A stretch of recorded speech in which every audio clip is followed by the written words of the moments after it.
Assalamualaikum warahmatullahi wabarakatuh. Perkenalkan, nama saya Nolis Putri Inziani. Di sini saya akan menjelaskan mengenai mengelola risiko, etika, dan peluang. Yang pertama, identifikasi serta penilaian risiko, etika, dan peluang. Tahap pertama yaitu mengembangkan suatu pemahaman pemerikatan kepentingan, ekspektasi pemangku kepentingan yang diproyeksi para peneliti, kemudian membuat peringkat kepentingan pemangku kepentingan dalam pentingnya menggunakan kerangka kerja urgensi, legitimasi, dan kekuasaan dan analisis pengaruh dinamis. Tahap 2, peneliti harus mempertimbangkan kegiatan korporasi mereka dan menilai risiko dari tidak memenuhi atau peluang yang melebihi harapan. Tahap ketiga, melibatkan penyusunan laporan yang dihasilkan oleh proses itu. Selanjutnya, manajemen risiko, etika, dan peluang. Setelah risiko, etika, dan organisasi telah diidentifikasi dan dinilai, strategis dan taktik terbaik perlu dikembangkan untuk mengurangi masalah dan untuk menyelaraskan kegiatan dengan kepentingan pemangku kepentingan. Hubungan pemangku kepentingan efektif.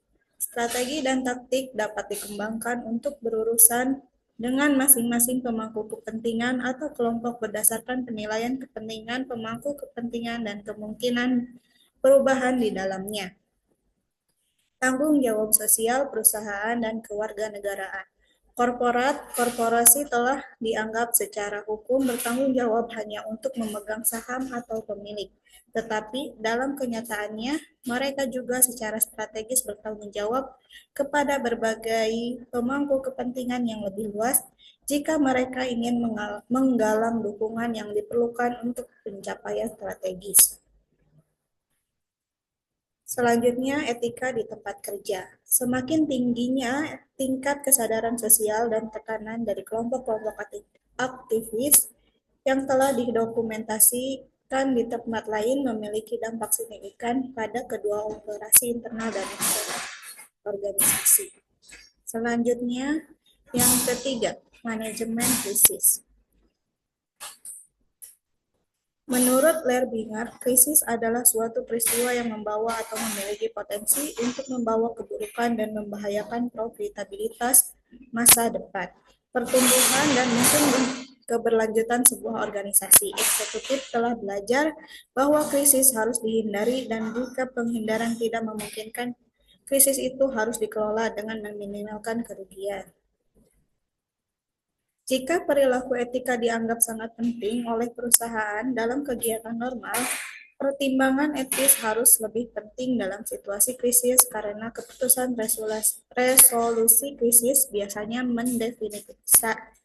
mendefinisikan reputasi masa depan sebuah perusahaan.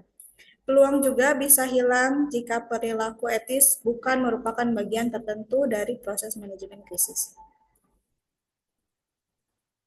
Tujuan utama dari manajemen krisis haruslah untuk menghindari krisis. Jika hal ini tidak memungkinkan, maka dampak harus diminimalkan.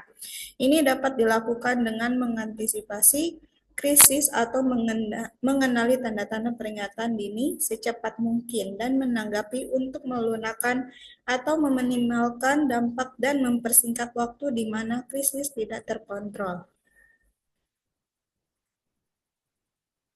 Sekian pemaparan dari materi saya. Apabila ada kesalahan dan kekurangan, mohon dimaafkan. Assalamualaikum warahmatullahi wabarakatuh.